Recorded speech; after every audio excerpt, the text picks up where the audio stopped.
क्रीडा आणि युवा कल्याण खात्याच्या केंद्रीय राज्यमंत्री रक्षा खडसे यांच्या मुलीची मुक्ताईनगरच्या कोथळी गावातल्या जत्रेत टवाळखोरांनी छेड काढली। मात्र 2 दिवस झाले तरी आरोपींना अटक न झाल्याने रक्षा खडसेंनाच पोलीस ठाणं गाठावं लागलं। त्यामुळे महाराष्ट्रात केंद्रीय मंत्र्यांच्या मुलीची छेड काढली जात असेल आणि 2 दिवस उलटूनही सर्व आरोपींना अटक होत नसेल तर सर्वसामान्यांच्या लेकींच्या सुरक्षेचं काय, असा प्रश्न स्वाभाविकपणे उपस्थित होतोय। या सगळ्याचा आढावा घेणारा हा स्पेशल रिपोर्ट पाहूया। अरेस्ट तर झालीच पाहिजे, मी तर त्याशिवाय मी नाही मानणार। कारण की माझं एकच म्हणणं आहे की जे एवढ्या प्रोटेक्शन मध्ये पण जर अशा पद्धतीचं ह्या मुलांचं इंटेन्शन इतकं खराब असेल तर बाकीच्या मुलींचा तर काही विचारच नाही।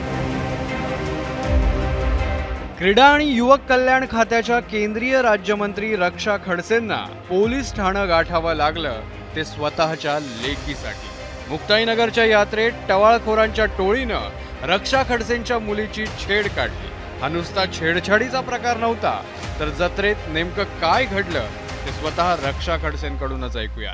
कोणी भोई नावाच्या मुलाने त्या मुली म्हणजे तिथे ते पाळण्यात बसायला गेला तर यांच्या मागे मागे ते फिरू लागले। आमच्या गार्डनी त्याला म्हणजे त्याचा मोबाईल घेतला, त्यांनी सगळं शूट केलं। जेव्हा पाळण्यात बसल्यानंतर जबरदस्तीमध्ये पाळण्यामध्ये साईडच्या पाळण्यामध्ये जाऊन बसले, आमच्या लोकांना उतरून जाऊन बसले ते।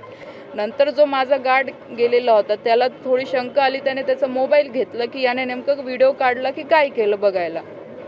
तर त्या गार्डसोबत पण यांनी सगळ्यांनी दादागिरी केली, त्याची कॉलर पकडली, त्याला धक्काबुक्की केली आणि जवळपास 30-40 मुलांचा माहोल तिथे जमा झाला। केंद्रीय मंत्री रक्षा खडसेंची लेक, ज्येष्ठ नेते एकनाथ खडसेंची नात आणि राष्ट्रवादीच्या नेत्या रोहिणी खडसेंची भाची असलेल्या तरुणीची भर जत्रेत छेड काढली जाते। तक्रार दाखल होऊन 2 दिवस लोटतात, पण योग्य कारवाई होत नसल्यानं केंद्रीय मंत्री असलेल्या रक्षा खडसेंमधली आई पोलीस ठाणं गाठत जाब विचारायला सुरुवात करते। अरेस्ट तर झालीच पाहिजे, मी तर त्याशिवाय मी नाही मानणार। कारण की माझं एकच म्हणणं आहे की जे एवढ्या प्रोटेक्शन मध्ये पण जर अशा पद्धतीचं ह्या मुलांचं इंटेन्शन इतकं खराब असेल तर बाकीच्या मुलींचा तर काही विचारच नाही। मग इथे मी आज त्या संदर्भात लेटर पण देते, मी सीएम साहेबांशी पण बोललेली आहे, पण मला याच्यावर तत्काळ तुम्ही ऍक्शन घ्या, म्हणजे त्याला उचलून आणा, आमचं तेच म्हणणं। त्याशिवाय तर आम्ही इथे नाही झालं तिथे। राजकीय घराण्यातील लेकीच्या छेडछाडीचा मुद्दा असल्यानं सगळ्यांनाच प्रकरणाची दखल घ्यावी लागली। मुख्यमंत्र्यांनी कारवाईचं आश्वासन देताना आरोपींबाबत मोठा गौप्यस्फोट केला। असं आहे की दुर्दैवाने त्याच्यामध्ये एका विशिष्ट पक्षाचे काही पदाधिकारी आहेत की ज्यांनी अतिशय वाईट अशा प्रकारचे काम केलेलं आहे। पोलिसांनी गुन्हा दाखल केलेला आहे, काहींना अटक केलेली आहे, इतरांना अटक केली जाईल। आरोपींच्या राजकीय कनेक्शनचा क्लू स्वतः मुख्यमंत्र्यांनी दिला आणि सुरुवात झाली ती आरोपींचा राजकीय पक्ष शोधण्याची। 5 आरोपींपैकी अनिकेत भोई आणि पियुष मोरे यांचे उपमुख्यमंत्री एकनाथ शिंदे आणि मुक्ताईनगरचे शिवसेनेचे आमदार चंद्रकांत पाटलांसोबतचे फोटो समोर आले। अशातच रक्षा खडसे आणि पियुष मोरे यांच्यातलं फोन संभाषण देखील व्हायरल झालं।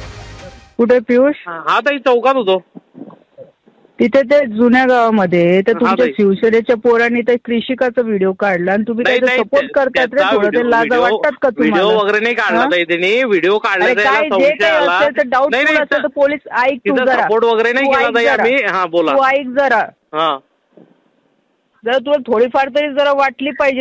बहिणी सारखी नाही, बहीणच आहे, पण आम्ही काही सपोर्ट वगैरे नाही केला। हा ताई बोला, तू ऐकतो का जरा? हा, तिथे त्या थोबड्यात लावली पाहिजे ना 2-3। नाही बरोबर आहे, पण त्यांनी तसं काही केलं नाही ताई, असं त्यांनी सांगितलं। त्याने तसं केलं नाही, ठीक आहे, डाऊटफुल झालं, चेक केलं तर तिथं कुठं कोण काय बोललं ताई त्याला फक्त एवढंच बोललं की तू असं डायरेक्ट कसं काय करतो? का तिथे जाऊन बसला तो? 2 वेळा तसं झालं ना। बरोबर। हा मग नाही, पण ताई त्यांनी तसं काही केलं नाही आणि मी असं त्याला सपोर्ट वगैरे नाही केला त्या पोलिसाला। आली ना धिंगाणा करून ठेवल, बरं हे लक्षात ठेवा। बरोबर आहे तुमचं म्हणणं, पण हो ताई बरोबर आहे, ती तुमची असली आमची असली तर मुलगीच आहे, त्याच्याबद्दल काही विषय नाही। थोबड्यात लावले पाहिजे का अजून तिथे तमाशे बघितले पाहिजे तुम्ही? नाही, आम्ही त्या पोलिसाला एवढंच म्हटलं की तू डायरेक्ट असं करतो, तुला वाटलं तर कंप्लेंट करून टाकते, एवढंच बोलला जाईल। केलं तर काय बिघडलं? ती माझी मुलगी होती, तिच्या सेफ्टीसाठी तर मी ठेवलं ना लोकांना तिथे। हा, मग तुमची काय आणि आमची काय एकच आहे ताई, त्याच्याबद्दल काही विषयच तुम्हाला नाहीये. काही असतं ना तर तुम्ही ह्या लेवल पर्यंत गेले नसते.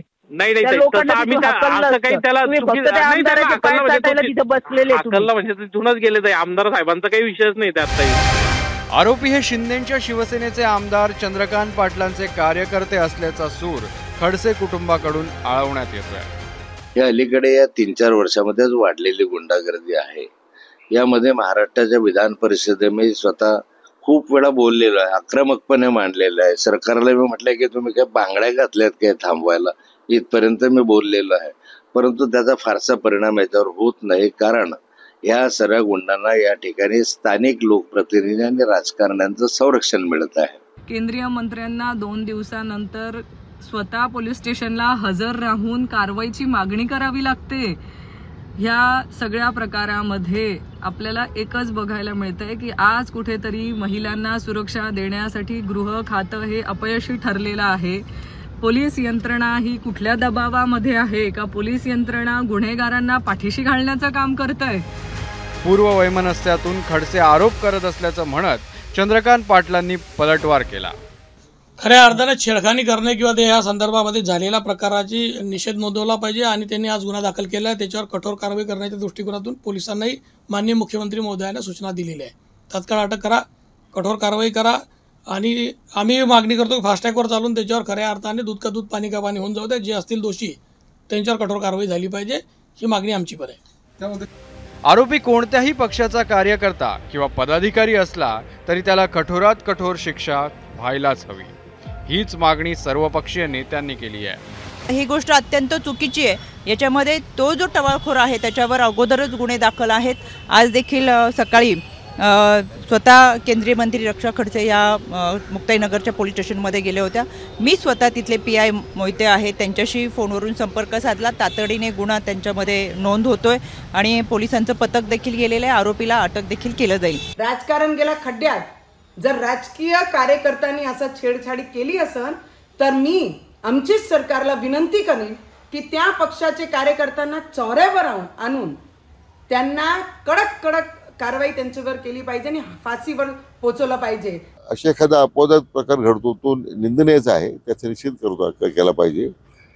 मला वाटतं माननीय गृहमंत्री महोदयांनी विद्यमान आमचे नेते मुख्यमंत्री महोदयांनी राज्यात जनतेला आश्वासित केलेलं आहे आणि मला वाटतं अतिशय संवेदनशीलपणे या सगळ्या प्रश्नाकडे राज्य सरकार पाहत आहे. सरकारकडं कोणत्याही छोटा किंवा मोठा हा भेद नसतो आणि ते भेद सरकार कधी करतही नाही. म्हणून गुंडांची वाढलेली मस्ती ही जर कमी करायची असेल तर मागही मी सांगितलं होतं की अशा लोकांना भरचौकात मारलं पाहिजे. पोलिसांनी अनिकेत भोईला अटक केली असून इतर चौघांचा शोध सुरू आहे. आरोपींविरोधात पोक्सो अंतर्गत गुन्हा दाखल करण्यात आला आहे. हे जे आरोपी आहेत या आरोपींच्या विरुद्ध गुन्हा दाखल केलेला आहे मुक्ताईनगर पोलीस ठाण्यामध्ये, जो विनयभंगाच्या अनुषंगानं गुन्हा दाखल केलेला आहे. पोक्सो कायद्याअंतर्गत गुन्हा दाखल केलेला आहे आणि त्या अनुषंगाने तपास सुरू आहे. यातील आरोपींना अद्याप अटक नाही झालेली. त्या आरोपींना तात्काळ आपण अरेस्ट करत आहोत. काही आरोपींचे काही गुन्हेगारी यातील एक आरोपी आहे अनिकेत भुई नावाचा आरोपी आहे. त्याच्याविरुद्ध यापूर्वी 4 गुन्हे दाखल आहेत. एकच आरोपी आहे. बाकीचे इतर आरोपी आहेत त्या आरोपींच्या विरुद्ध कोणताही गुन्हा दाखल नाही आहे. मुलगी मंत्र्याची असो किंवा सर्वसामान्य नागरिकाची, तिला सुरक्षित ठेवणं हे सरकारचंच कर्तव्य आहे आणि आरोपी राजकीय पक्षाशी संबंधित असो किंवा नसो त्याला कठोरातली कठोर शिक्षा व्हायलाच हवी. चंद्रशेखर नेवे, ABP माझा, मुक्ताईनगर, जळगाव. ABP माझा, उघडा डोळे बघा नीट.